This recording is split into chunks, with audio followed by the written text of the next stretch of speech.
Bonjour mes chers béliers, je vous remercie de me retrouver pour ce taroscope du mois de juillet 2017 sur lequel on va se pencher sans plus tarder. Alors la première carte que nous avons dans les aspects positifs pour le mois de juillet, c'est-à-dire à la fois les attitudes, les comportements qui vous seraient profitables, mais aussi des événements qui peuvent venir impacter votre vie positivement au cours du mois de juillet. Et nous avons pour cette énergie-là la carte du cavalier de coupe qui est bien aspectée donc et qui peut nous parler du plan émotionnel puisque les petites coupes d'or régissent souvent l'affect. C'est une carte qui apporte de bonnes nouvelles à ce niveau-là. Alors si vous êtes célibataire, il y a pas mal de chances pour que vous ayez quelqu'un qui déboule à toute allure sur votre chemin, que vous allez sans doute faire plus que croiser sur votre chemin.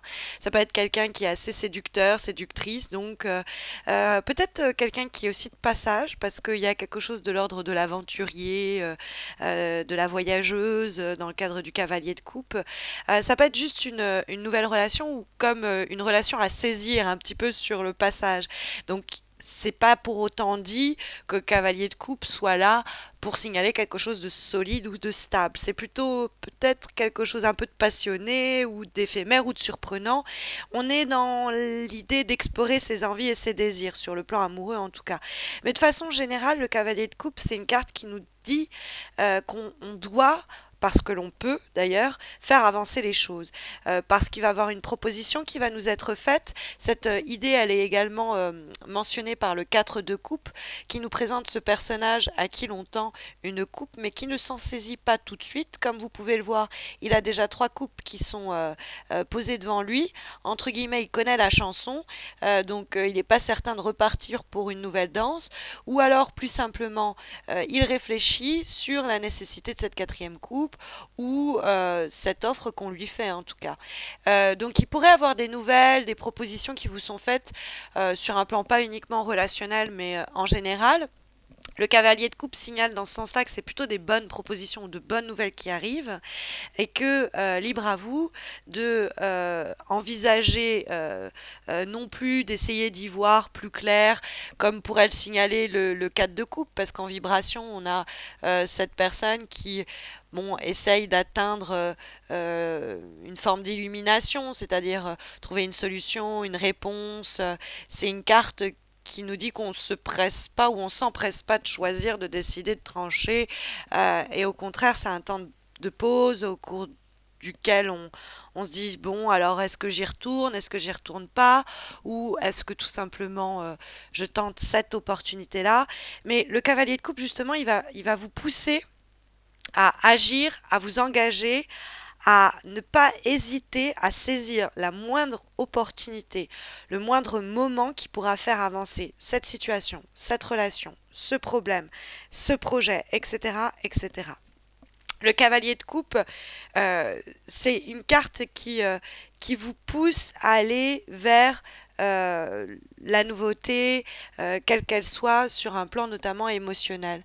Et même si peut-être l'arrivée de cette personne dans votre vie, ce serait plus un signe d'eau, euh, ou l'arrivée de cette nouvelle dans votre vie, c'est pas impossible que ça puisse générer des conflits intérieurs, des questionnements, puisqu'on a le 2 d'épée dans les obstacles pour le mois de juillet, et les épées traduisent soit des problèmes sur le plan de la communication, alors quelquefois ça peut nous dire que vous avez reçu des nouvelles, vous allez recevoir des nouvelles, et puis vous allez préférer faire un peu l'autruche et pas y répondre tout de suite parce que vous allez prendre le temps du 4 de coupe de réfléchir. Peut-être que vous allez être vous-même soumis à ce type de situation. Vous allez proposer quelque chose, vous allez être un petit peu dans le brouillard pendant quelque temps, on va vous cacher certaines informations parce que le 2 d'épée ne voit pas clairement ce qui se passe devant lui, on va dire devant elle. Et donc ça pourrait être l'idée que vous allez être un petit peu aveugle dans cette situation pour un moment, mais c'est pas pour autant qu'il faut pas faire cette offre parce que peut-être que pendant un temps vous allez vous dire mais je sais pas ce qui se passe et ça va vous angoisser, mais la personne est juste en train de réfléchir, de cogiter avant de vous délivrer une réponse affirmative ou positive, parce que la carte du monde dans l'issue et la direction que prennent les choses, c'est vraiment une très belle énergie. Donc après le 2 d'épée, c'est un 2. Donc ça peut aussi nous parler, en dehors de la communication, les épées, c'est le plan mental, psychologique. Donc avec un 2 dans les obstacles, on peut comprendre une idée de conflit intérieur, de dialogue intérieur pour se dire comment je fais pour sortir de cette indécision. Peut-être qu'on a l'impression qu'on nous ment. Peut-être qu'on a l'impression, oh bah elle, de toute façon, elle sait pas ce qu'elle veut, ou lui, il sait pas ce qu'il veut. Euh, Ça peut être ça, et il nous propose Monts et Merveilles, mais au fond, il est en train, il est contradictoire ou elle est contradictoire, elle dit ça puis elle fait le contraire, il dit ça puis il fait le contraire, et pour vous les choses ne vous semblent pas du tout claires, et vous avez du mal à trancher sur la personne, sur la situation. Mais de façon générale, le DDP, quand il est dans les obstacles, c'est un petit peu, passez-moi l'expression, avoir le cul entre deux chaises. C'est-à-dire que on a beaucoup de questionnement intérieur pour savoir ce qui reste la meilleure solution. Et on est là en train de se pourrir mentalement pour essayer de sortir de cet état-là. Et en même temps, ça fait que on s'enfonce plus encore dans cette problématique qui nous prend bien du temps et de l'énergie mentale. Mais on sait, on ressent avec le 2DP que ça va devenir une priorité, que soit on ait des échanges plus équilibrés, c'est-à-dire qu'on traite l'autre plus équitablement, que l'autre nous traite avec un peu plus de respect. Peut-être que ça, le 2DP, ça peut être aussi l'idée de faire l'autruche. Par exemple, on a cette personne qui a débarqué dans votre vie, ou ce nouveau projet, ou cette nouvelle idée, et vous regardez ailleurs. Vous faites un peu l'autruche, vous êtes un peu dans le déni, parce que ça pourrait bouleverser des choses. Mais en fait, c'est que vous prenez le temps un peu d'y réfléchir. Le 2DP, ça peut être aussi l'idée de ne pas voir clairement une situation, une relation, parce qu'il y a des infos qui nous font défaut, parce que, et tant qu'on est un peu dans le brouillard, c'est difficile pour nous de trancher le 4 de coupe. Mais je pense que ça va être que momentané, puisque on a quand même une belle énergie qui discute entre la vibration et la direction que prennent les choses. Le 4 de coupe se traduit souvent sur un plan émotionnel. C'est pas une carte négative, c'est une carte qui en vibration nous dit que vous allez certainement passer par une période où vous allez vous tâter, réfléchir sur la situation, réévaluer la relation, réévaluer le problème, réfléchir un petit peu à ce qui a été fait jusqu'à présent pour voir quelle est notre stratégie à venir. Et puis à un moment, on va avoir assez, notamment avec la carte du monde, assez réfléchi et cogité comme ça sur la situation, parce que sinon ça pourrait finir par nous conduire à rater certaines opportunités qui pourraient littéralement nous passer sous le nez, hein, le 2DP, si on n'est pas attentif et qu'on regarde ailleurs alors que quelqu'un nous tend les bras ou nous offre quelque chose ou nous présente une opportunité, bah, il va falloir passer à l'action. Donc à un moment, le temps de la réflexion, il va être révolu, il va pas falloir se complaire dans une situation qui de toute façon n'est pas épanouissante. Donc est-ce qu'on s'isole inutilement? Est-ce que il est temps de arrêter de rêvasser ou de réfléchir et il est temps d'agir, le cavalier de coupe, hein, de foncer pour se libérer d'une période d'immobilité ou de stagnation qu'on a peut-être provoqué soi-même. Ça me semble être le conseil clairement délivré par ce tirage, quand on voit que de sortir de cette période-là, ça nous conduit à la carte du monde.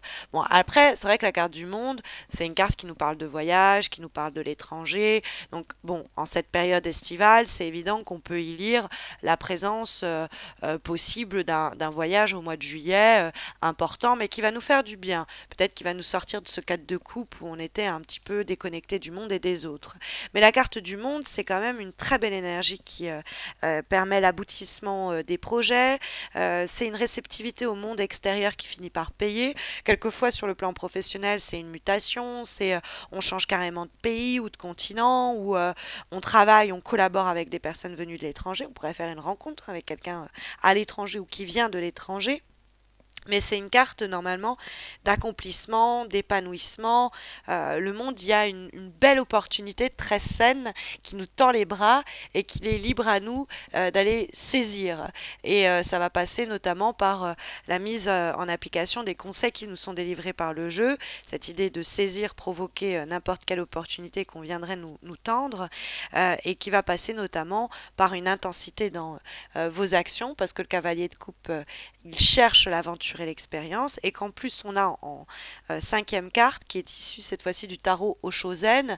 L'édition du tarot de Marseille que vous avez devant vous, c'est l'édition dorée, et l'édition du tarot Oshozen, c'est une édition un peu plus spirituelle, psychologique et mentale des lames majeures et mineures du tarot de Marseille. Et nous avons la carte de l'intensité, qui est en fait la carte du cavalier de bâton, après le cavalier de coupe, deux personnes qui cavalent.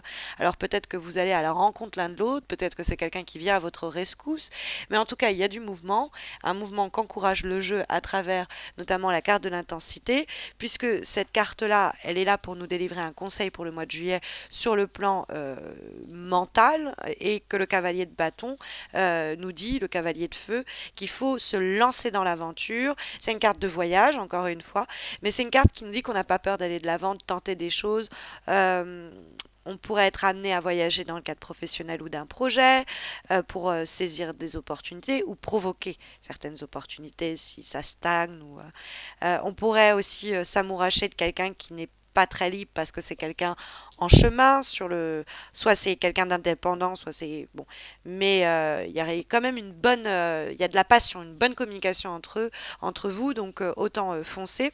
Et puis cette carte d'intensité, c'est l'idée où on est cette flèche d'énergie là tournée vers notre objectif, et l'idée que rien ne peut nous retenir. Vraiment très belle carte. Nous allons avoir en plus, pour clôturer ce jeu, la carte qui est cette fois-ci issue de l'oracle pensé et dessiné par Salerno, qui est l'oracle de l'amour universel, et nous avons la carte de la flamme éternelle. Très très belle énergie également, qui va, cet oracle, plus nous parler d'un conseil ou d'un élément prédictif sur le plan émotionnel. Et c'est une carte qui nous parle de la lumière qui brille en nous. Donc c'est notre flamme intérieure, ce qui fait notre spécificité.